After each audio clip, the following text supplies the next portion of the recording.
Hello, everyone. This is Jackie Schultz, Global Director of Nutrition for Griffith Foods, and I'm looking forward to talking with you over the next several minutes regarding how to sell nutrition. First, I'm going to cover why nutrition matters by focusing on why nutrition is important through the lens of customers, consumers, and regulators. Then we'll talk about how to identify an opportunity or how to identify what is most important to a specific customer. Third, we'll go into some of the reasons to believe to work with Griffith Foods by using some examples of resources that highlight Griffith's commitment to nutrition and the solutions we offer our customers. And then we'll end by talking a bit about how to prove and overcome objections. So how to determine customer opportunities and address some of the common objections or questions from customers that we may receive. So let's get started with why nutrition matters. One of the main reasons why nutrition matters is because nutrition is on trend. And nutrition is on trend in a variety of areas. First, nutrition is on trend with consumers. Consumers are more and more focused on nutrition, with 50% of global consumers prioritizing healthy eating, according to a survey done by McKinsey in 2022. And this was a global survey that looked at multiple countries across the globe. And they define this as reducing sugar, fat, salt, and processed foods and red meat, which is very aligned with many of the objectives we have for ourselves here at Griffith Foods. It's also on trend with regulators, and that's because the impact of poor diets on public health is a top priority for governments and regulators. We saw during the COVID pandemic that poor nutrition and chronic disease really had a significantly greater risk of poor outcomes or even death from COVID. So there's been a heightened focus on addressing public health through nutrition action and through legislation such as warning labels, advertising restrictions, taxes, and incentives to reformulate, therefore, are likely to persist. So we see that a lot in South America, of course, with front of pack warning labels, but across the globe, we're seeing a lot more initiatives taking place driven by governments who really want to address public health through these types of regulations because it really has a significant impact honestly on the economy. So we see less productivity, we see greater healthcare costs due to poor diets and poor health. So regulations will only continue to grow in their prevalence across the globe. And then lastly, we're seeing it amongst our own customers. We see companies that can highlight and do highlight their nutrition advantages. This first picture down below is where you can see direct head-to-head competitors comparing the sugar content in their bars against one another. And then also companies like McDonald's, Yum are making commitments to nutrition improvements in segments such as QSR. And if we look a little closer at consumer priorities, there's a few things that are worth noting. One is that a majority of consumers, including those in Latin America, with 3 out of 5 Latin American consumers planning to focus more on healthy food and nutrition, are really prioritizing things like products that are naturally healthy, high in protein, low in fat, low in sugar, etc. And consumers between the ages of 18 to 44 demonstrated the highest net intent to purchase those healthier foods. But in general, consumers are really not willing to pay more for those foods. They really expect them to just be there. So they want those choices to be essentially readily available and within their price expectations. Older consumers are a little more willing to pay more. The exceptions for where individuals across the board are willing to pay more include those that are higher in protein and those all natural products. And this all gets into what consumers really value most. And if you look at this particular question, you can see when asked which of the following indicates that a food or drink product is a good value for the money, you can see that across countries such as Argentina, Brazil, Chile, and Colombia, we see that the majority are interested primarily in health benefits, and these include aspects such as heart healthy or immune support, and that ranks even higher than things such as being socially responsible, even being lower in price than other products. So while there is a hesitation to pay more, if they truly feel that there is health benefit coming from the foods that they're purchasing, they are likely to pay a little bit more and be willing to sacrifice some other aspects in order to receive those benefits. So let's now look at some of the drivers behind why public health is a concern and why nutrition matters in this space. And when you look at some of the markers around undernutrition within the region, you see that markers of undernutrition are actually trending downward. And this is actually very good news. So we see that things such as stunting, wasting, and overweight in infants and young children is tending to improve, as well as the prevalence of anemia among women of reproductive age. Alternatively, when we look at the rates of overweight, and again, this is regionally specific, this is from the Global Nutrition Report, and this is specific to the South American region, you see that the rates of overweight are still increasing when it comes to both children and adolescents as well as adults. And that is true for both males and females. And that trajectory, obviously, when you look at the dashed lines, is projected to continue. So that's where a lot of the public health focus is, because we're seeing those trend lines moving in the wrong direction. So what that's leading to is a lot of regulatory action to try to influence consumers to make healthier choices. And as you know, there's been a lot of activity related to front of pack warning labels, and there have been many studies developed and published that highlight the warning label as the most effective way to influence consumer choices away from products that tend to be higher in calories, higher in sodium, sugar, and saturated fat in particular. And another example around advertising restrictions comes out of Chile, where you see that after Chile's national food policy law was passed, there was a requirement to remove mascots from packaging. And that is really, again, an attempt to decrease the influence on young children, including advertising during programming or when there's an audience estimated to be over 20% on television or in the cinema or online. And companies may not advertise products between the time frame of 6 to 10 p.m. And they also have to carry a warning message if it is advertised outside of restricted hours or programming. High-end products also cannot be marketed, sold, or offered for free at kiosks, cafeterias, feeding programs, or at schools and nurseries. So advertising to children will continue to also be a significant concern and area for regulators to restrict and obviously encourage some reformulation efforts as well.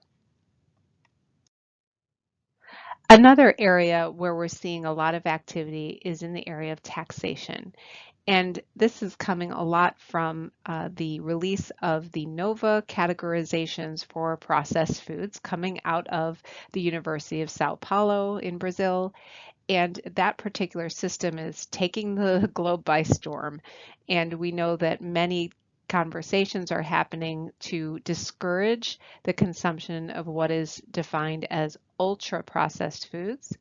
And there's honestly a lot of debate about that. However, we aren't seeing that stop governments from beginning to implement restrictions, including taxation, around the advertising and sale of what is considered ultra processed. And as you can see in Colombia, for example, we see that a 10% tax on ultra processed products has been implemented or will be implemented in November of this year.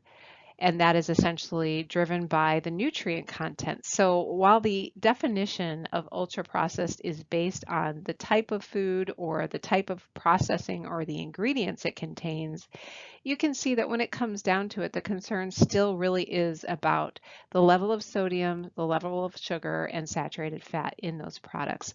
And honestly, that can be true regardless of whether or not something is quote unquote ultra processed or not. So when we're out speaking to customers, the summary of what I've just shared is that there are a couple of different areas to investigate opportunities. One is in regards to what consumers are interested in or what we know consumers are seeking from foods and how our customers can help to deliver on that to maximize their opportunities, as well as how they can navigate some of those regulatory issues that we know they're facing and that they would obviously like to try to avoid some of those restrictions and taxations and warning labels. And then also, it's important to know what else that customer might be doing in the space of nutrition. And a lot of times, especially some of the more global customers, but even some of our regional and local customers, you'll see on their website or perhaps during some press releases that they may make, they often have different levels of commitments that they've made against nutrition targets. And these are just a few examples of some companies that have made specific commitments around nutrition improvements. And those tend to include increasing offerings that have reduced sugar, that have more vegetables or fiber-rich content, that also are fortified with nutrients, or that have different offerings for children, such as in the case of McDonald's, who made a lot of commitments around their Happy Meal offerings. And they actually just released a report to share the progress that they've made on those Happy Meal goals as of the end of last year. So a lot of our customers, we can utilize some of this information to align with them on how we can help them make and achieve those commitments. And a few other examples here that are customers of ours and local customers as well include Yum, who really have focused a lot on their Taco Bell brand in particular with reducing sodium, but are definitely also committed to that across all of their brands, in particularly focused on calories. They are looking at controlling calories based on the type of menu item it is, and they have a goal of 50% of those menu offerings being consistent with those calorie limits by 2030. Then Colombina has some criteria around its clean and clear products to offer to consumers, and they prioritize fat, sodium, sugar, and calorie reduction, along with fiber, protein, vitamin and mineral, and functional ingredient additions. And then third, we see Nutresa with 50% of its product innovations meeting their internal nutrition and health criteria by 2030, with a focus on energy or calories, sodium, saturated fat, and sugars, as well as how much protein, fiber, fruit, vegetables, legumes, nuts, seeds, olive, rapeseed, and walnut oils those products contain. So they have clearly a very robust set of criteria that they are assessing their products against, and they have committed to all of their products carrying some form of front of pack labeling. So that is also a really great set of discussion points to go into when you're meeting with those customers where we know they've made commitments in the area of nutrition. So now that we've talked a little bit about a few areas that are relevant to nutrition, consumer interest, regulations, and customer commitments to nutrition, now once we're with the customer, we need to figure out how to identify what the most relevant opportunity is for them. So when you look at an opportunity within the space of nutrition and a consumer or customer, it's really about who they will hire to do a job. So we all have different needs and wants, and if you're looking for something to be done that you can't necessarily do yourself or do alone, you likely are going to hire someone to do that for you. And when it comes to demand-driven innovation or opportunity, it starts with identifying the job that needs to be done.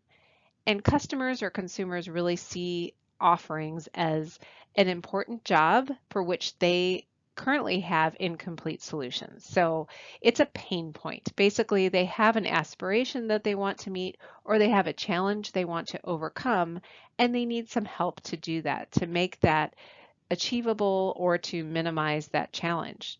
Consumers often want, things like convenient options that meet their nutrition priorities, or something that tastes good but that their kids will actually eat and therefore give them better nutrition. And they want things that are affordable as well as nutritious for their family. Customers often want options to help them address those regulatory requirements. They want new innovations that help them meet their consumer interests and things that are proprietary to them so that they can really stand out and differentiate themselves from the competition, as just a few potential examples. So the question we should ask ourselves is, what job will our customers hire us for? What job do they really need filled in particular that we can help to identify a solution for? So this is probably not an all-inclusive list, but it's probably some of the top ones that could be potential customer priorities. One is they want to work with someone who has similar customer values and commitments. So again, somebody who is aligned in terms of what their aspirations are and mission statements may be. And that's where understanding what those goals are for that customer can really be beneficial and helpful in terms of starting to demonstrate that we may be aligned with those as well. The other is whether there's an opportunity to help them have a competitive advantage. So are they going head to head in the marketplace with a competitor where some nutritional solutions or advantages might actually help them to stand out in the market? And then third, to be prepared for regulations. So how do they get ahead of some of these regulatory actions or better navigate some of those? Those are a few things that could be opportunities that we might want to explore with a customer when we talk about nutrition. Now, consumer data can really be helpful when we go to customers to try to identify opportunities. And this is some consumer data that comes from Mintel that highlights that consumers are really seeking healthy and affordable food. We know that that's in part because we've had a global economic crisis, we've had food and nutrition crises related to COVID, but also related to just the ongoing presence of chronic disease. So you can see here that multiple countries are reflected in this graph. And on the left-hand side of the graph is Brazil. And you can see that 53% of the consumers surveyed in 2022 stated that they have intentions to consume more nutritious food and drink. And that is essentially products that might include more vitamins and minerals as an example. They also, 40% stated that they plan to seek more affordable choices. So they're both ranking very high in terms of what they are looking for in their food and in their drinks. And we're seeing companies successfully addressing that. And these are just a few examples of products in the marketplace that are essentially household staples. You can see here things like bread, milk, and cereal. And the goal here is to take some of these staple products and enrich them with more nourishing foods such as vegetables, as well as vitamins and minerals to help them both consume the foods that they're used to consuming, but maximize the benefit and the nutrition that they're getting from those. So on the left-hand side, you can see this bread includes a cup of dehydrated vegetables, and that's coming out of Bimbo bakeries. In the middle, you see some milk that actually has some prebiotics added to it. And in the cereal example, you can see that it adds some additional protein, which is the equivalent of 2 eggs according to their claim, and that's coming out of Costa Rica. So how do we use these insights to help guide us?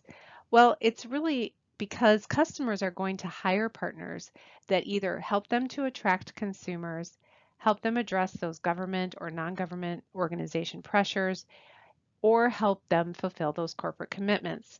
So what we want to do when approaching those customers is explore the circumstances of the struggle they're dealing with. Is what the consumer wants to do in conflict with what they're actually doing, for example? So is there an issue because of taste because of how convenient the offering is or the price. So in other words, consumers say they want to eat healthy, then why aren't they? And how can we help address that? Can we improve the taste of healthier products? Can we make it more convenient or help with the pricing? And is the customer confronted with regulatory requirements or NGO pressures? So are they being, in the case of some of our QSR customers, are they being attacked or used as the poster child for poor nutrition? Are they addressing front of pack label warning situations that we could help them navigate? And then lastly, of course, have they made any public commitments regarding health and nutrition as we highlighted earlier? So we want to try to identify what the customer or their consumer wants to accomplish. So what job is it they need to be performed? What struggle might they need resolved? And then we can really write a job description. So specify the requirements of that job and then try to innovate some solutions that the customer would hire us for.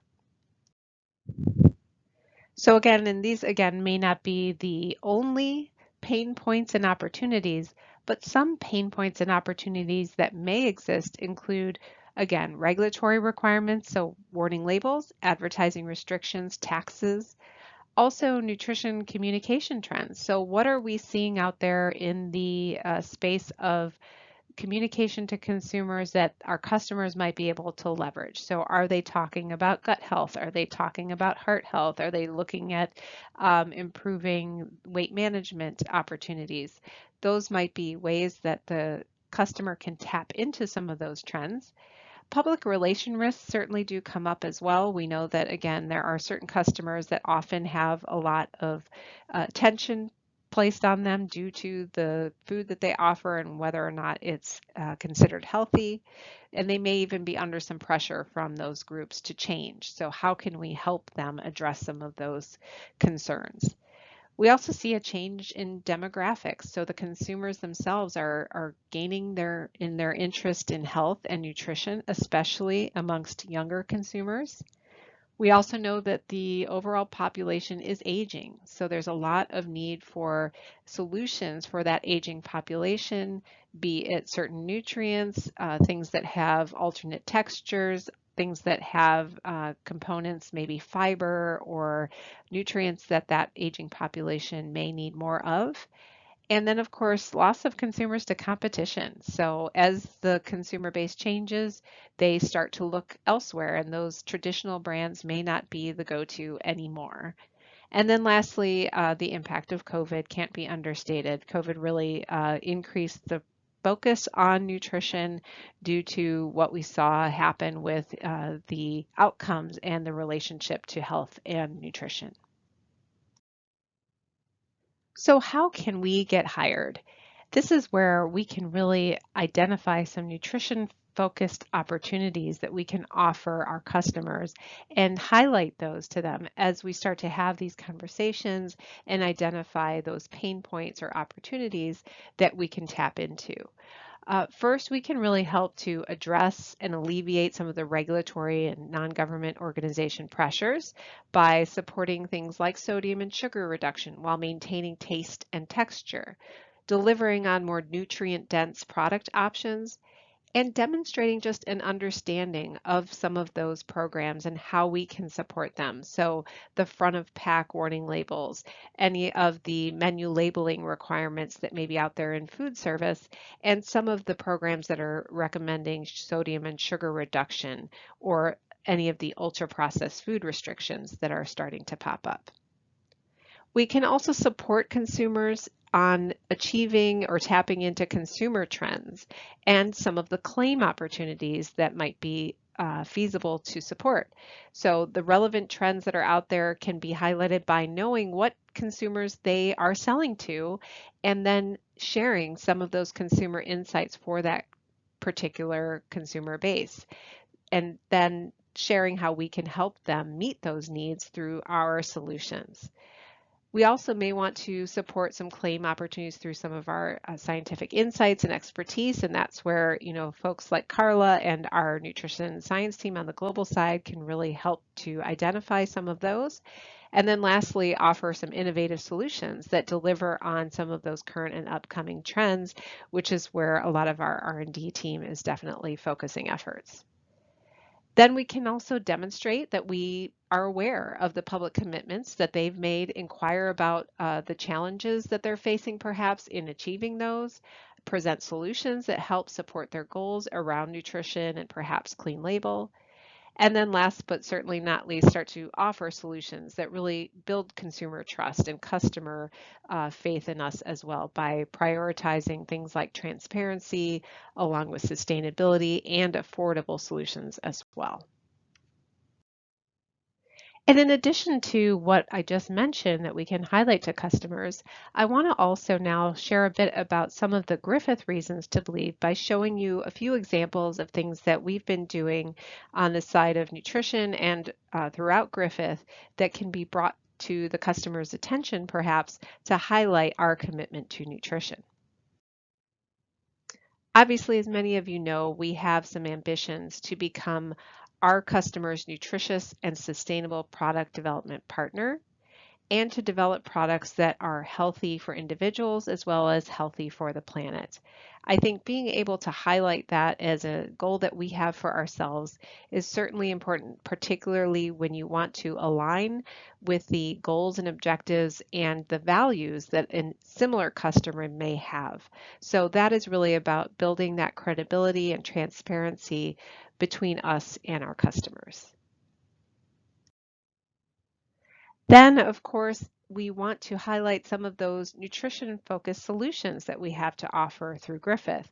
Those include, obviously, ones that are relevant to the region, and these may not be all-inclusive, but the Never Fry coating system for less fat being present in those products, Sodium Flex for sodium reduction, Sugar Flex, and also veggie coated nuts, for example.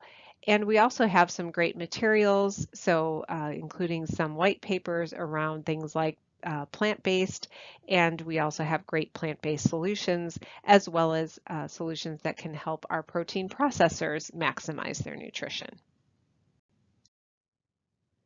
And I think it's also helpful to highlight that we are really focused on prioritizing nutrition at all stages of our product development process, starting by focusing on our raw materials. Our raw materials, we are focusing on building that toolbox to enable better nutrition through procuring ingredients that help us with fortification, that may be organic certified, and that also help us with reductions for things like sugar, sodium, and saturated fat, as well as eliminating ingredients that may be of concern, such as gluten, for example.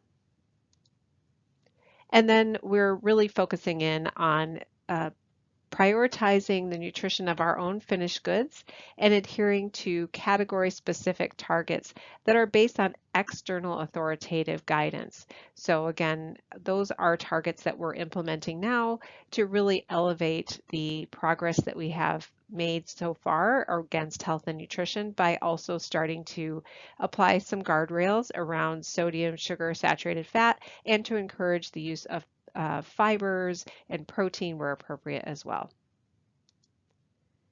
And then last but certainly not least, looking at our customers' products so that we can optimize those products for better nutrition. And these are examples from across the globe, of course, where you see the traffic light in the UK, Nutri-Score in Europe, and then of course the front of pack warning labels that we know are very prevalent throughout South America.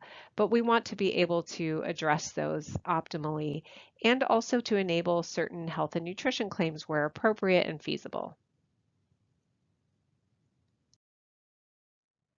And another proof point that is worth mentioning to some customers that, really may find this valuable information to be aware of is that we've made some specific commitments. And in 2021, we did that through the Global Nutrition Report. And this is a public facing commitment resource that will audit us over time to ensure that we're making progress against these goals. And as you can see, we committed to 50% of our finished goods meeting or exceeding those external global nutrition standards by 2030. We also incorporated them into our product development process. We're committed to 100% of our workforce completing a nutrition education program by 2025, which is our Nutrition IQ program, and N4NN also helped us with that goal as well. We also are committed to partnering with customers on developing more nutritious products, and that includes more plant-forward offerings by 2030. We've committed to using more regenerative agriculture ingredients, and lastly, increasing our investment in nutrition as well. We've also worked to demonstrate leadership by sharing and developing insights in topics such as nutrition within food service. And this is a white paper that can be made available to customers that are working in the food service space.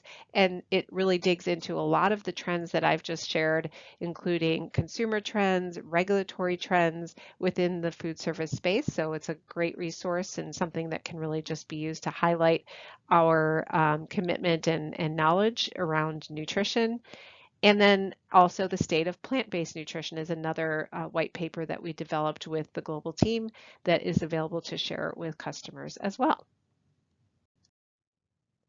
Another action we've taken is to start engaging with the external space and to start engaging with those external nutrition experts and organizations, including the World Business Council for Sustainable Development, the Institute for the Advancement of Food and Nutrition Sciences, or IFANS, which is based in Washington, D.C., where we've really focused on the protein nutrition work that they are engaged in with government and academia and other members of industry. We're also being highlighted by the Workforce Nutrition Alliance and GAIN, which I will show you here in just a moment. And then, of course, the Global Nutrition Report that I mentioned earlier. So again, these connections really help us to ensure that we aren't just working internally and staying siloed, but connecting externally and making sure that we are bringing in knowledge as well as networking with others that are working in the nutrition space to make sure that we are maximizing our efforts in the right areas. So another example of a document that can be shared with customers as appropriate is the feature that we had in the World Business Council for Sustainable Development's white paper on affordable nutrition. This is on their website, it's downloadable, and we're featured there with many other members of the food industry and peers such as Nestle and Unilever. And this was a nice opportunity to highlight Nutriamore. And this is the case study, as you can see here, that we developed with the partnership of the team there in Colombia, as well as Salvador, who helped us with these. And we really got a lot of great reaction to this. And it's, again, something that can be leveraged and shared as an example of how we've prioritized and shared our knowledge with the industry in how to bring affordable nutrition to life. Another great resource to highlight our commitment to nutrition and with how we are not just talking the talk, but also walking the walk, so to speak, is the case study booklet from the Workforce Nutrition Alliance and the Consumer Goods Forum. And we were featured in that booklet with a case study highlighting our experience in educating our workforce on nutrition and the commitments we made and the learnings that we had after taking that step forward to educate our own employees. So we're featured there with companies like Google and also Ajinomoto and others that you may recognize within that booklet. So when it comes to effectively selling nutrition, I think it's very important to give our customers reasons to believe in terms of why they should think that we are in fact committed to nutrition and how we might be able to help them therefore be successful in this space. And I think some of those reasons include improved credibility through the use of those external targets for our finished goods. We're not just making up numbers on our own. We're looking at the outside authoritative sources to guide our product development in that way. We're also prioritizing limiting the contribution of negative nutrients from our own components as a result.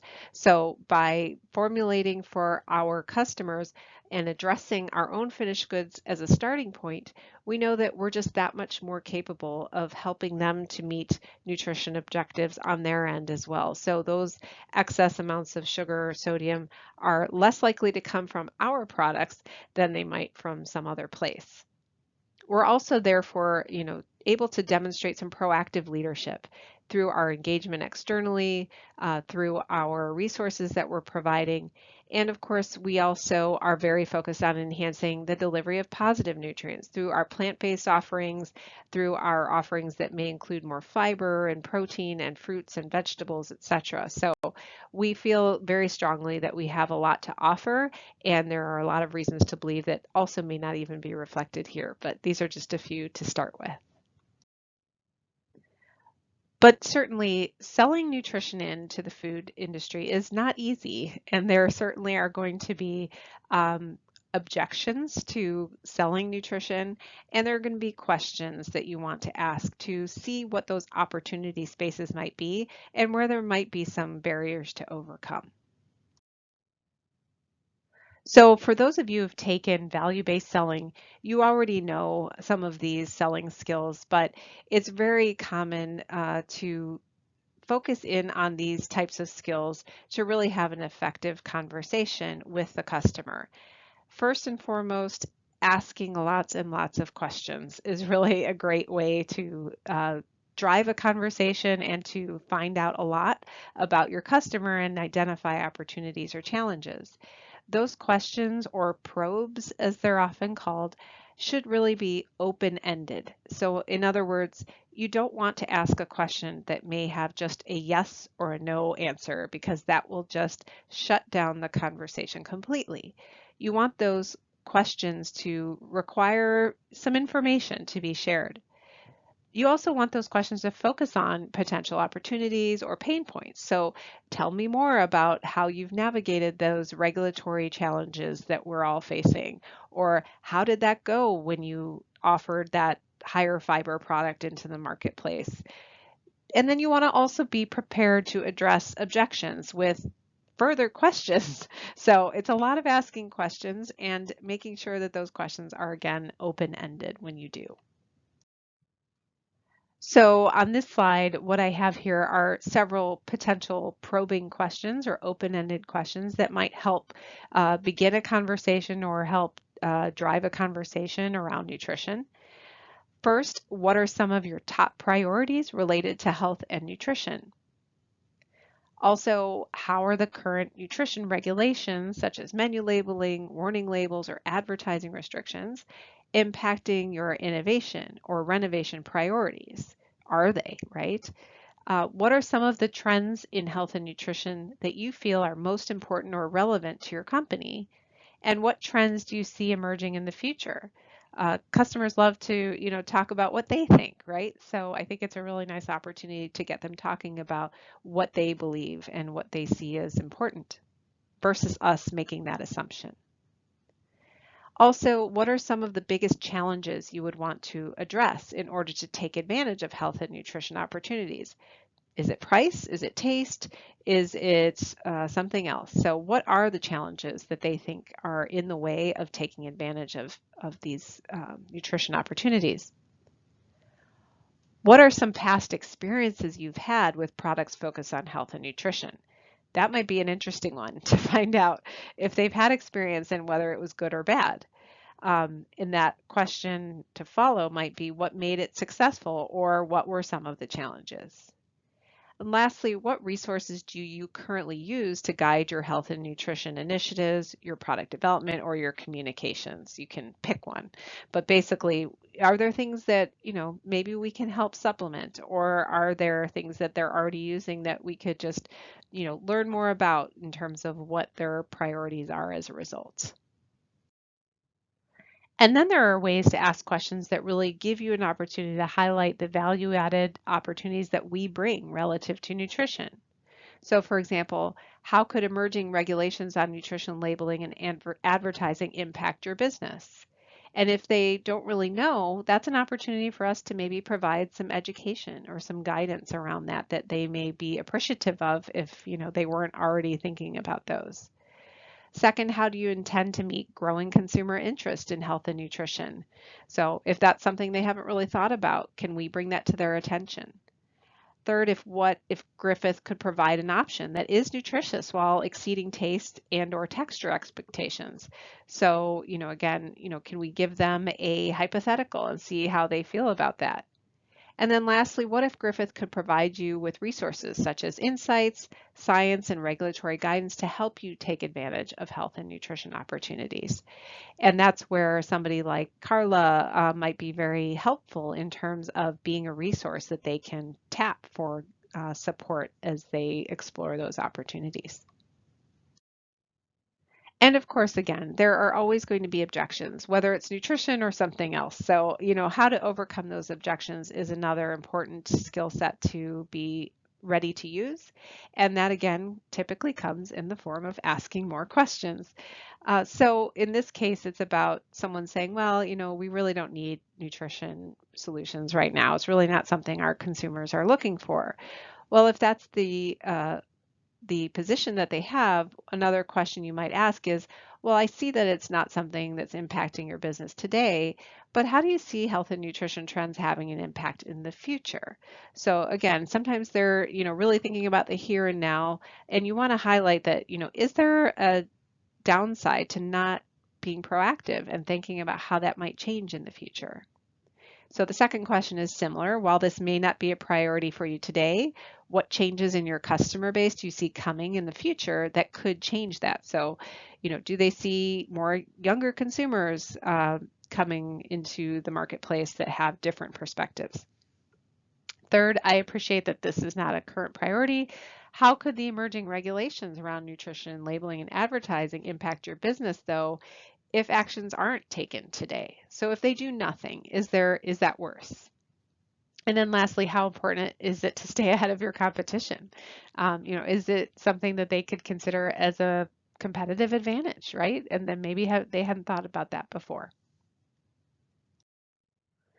And then, of course, there's going to always be the concern around price. And in terms of overcoming that objection, you certainly want to acknowledge that, recognize that price is a concern. But is that the only metric, right? What other metrics are important for you to consider when determining the benefit that a new or a renovated item might bring? Could you bringing in new consumers, right? Could you be maybe the price is higher, but you have broader reach due to the interest level that you can increase through that broader consumer application. So those are just questions to start to get them thinking that, is price really the primary focus?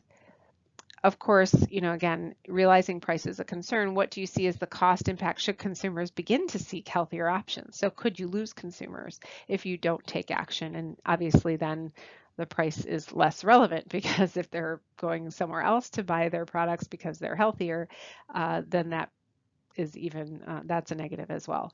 And then thirdly, what do you see as the cost impact should regulations begin to require or encourage healthier choices? So those restrictions on advertising, for example, or those other marketing restrictions, certainly pricing is a concern, but obviously if you can't advertise or you can't market your product the way you want to, that obviously has an impact on sales as well, most likely.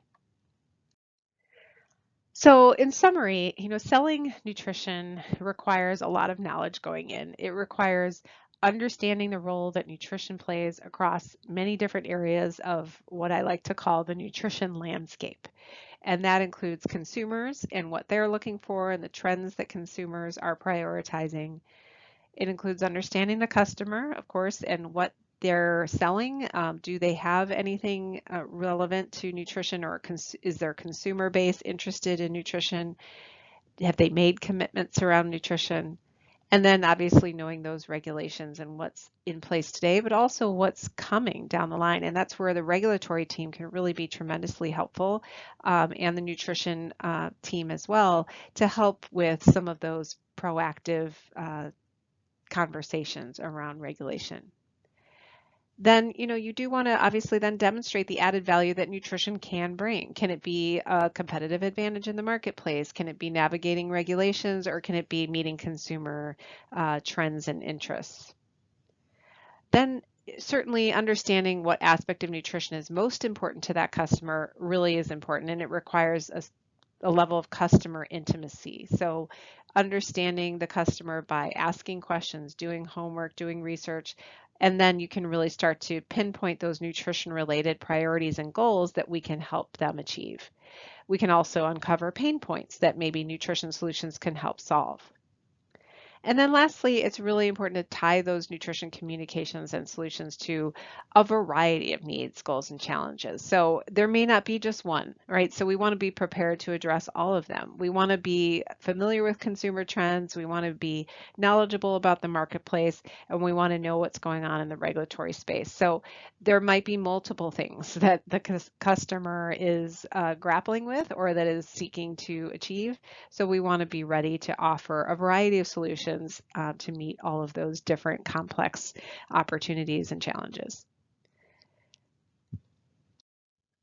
And with that, I'd just like to thank you all for your time today. I hope that this information has been helpful as a starting point around considerations relative to how to sell nutrition and how to begin having those conversations with customers as well. Thank you very much for your time, and please do reach out with any questions, or please, of course, reach out to your region nutritionist. Thank you.